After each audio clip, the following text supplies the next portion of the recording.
کیا آج ایسا نہیں ہے؟ ابو جان ایک قصہ سنایا کرتے ہیں کہ کسی قبرستان میں ایک شخص نے رات کے وقت نعش کے ساتھ زنا کیا۔ بادشاہ وقت ایک نیک صفت شخص تھا۔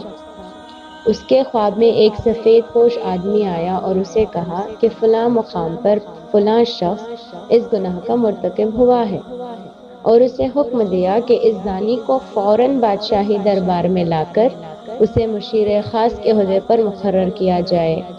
بادشاہ نے وجہ جاننی چاہی تو فوراً خواب ٹوٹ گیا۔ وہ سوچ میں پڑ گیا۔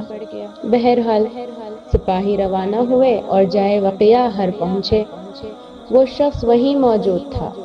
سپاہیوں کو دیکھ کر وہ بوکھلا گیا اور اسے یقین ہو گیا کہ اس کی موت کا وقت آن پہنچا ہے۔ اسے بادشاہ کے سامنے حاضر کیا گیا۔ بادشاہ نے اسے اس کا گناہ سنایا اور کہا، آج سے تم میرے مشیر خاص ہو۔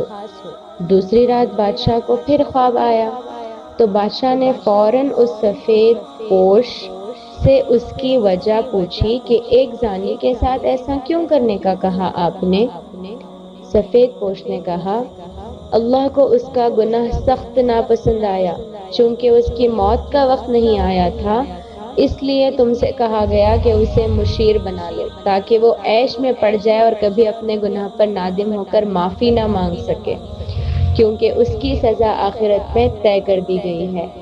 مرتے دم تک وہ عیش میں غرق رہے گا، اور بلکہ خوش بھی ہوگا کہ جس گناہ پر اسے سزا دی جانی چاہیے تھی، اسی گناہ پر اسے اعلیٰ عہدہ مل گیا۔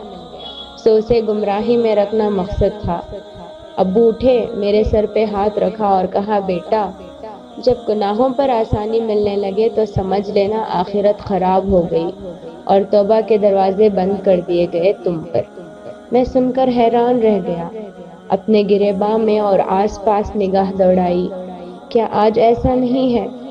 بار بار گناہوں کا موقع ملتا ہے ہمیں، اور کتنی آسانی سے ملتا ہے، اور کوئی پکڑ نہیں ہوتی ہماری۔ ہم خوش ہیں، عیش میں ہیں۔ سچ کا راستہ دشوار ہوتا ہے، اس میں بے شمار تکلیفیں ہوں گی، آزمائشیں، مصیبتیں سب ہوں گی، مگر گناہ کا راستہ ہمیشہ ہموار ہوگا۔ اللہ ہم سب کو ہدایت دے، آمین۔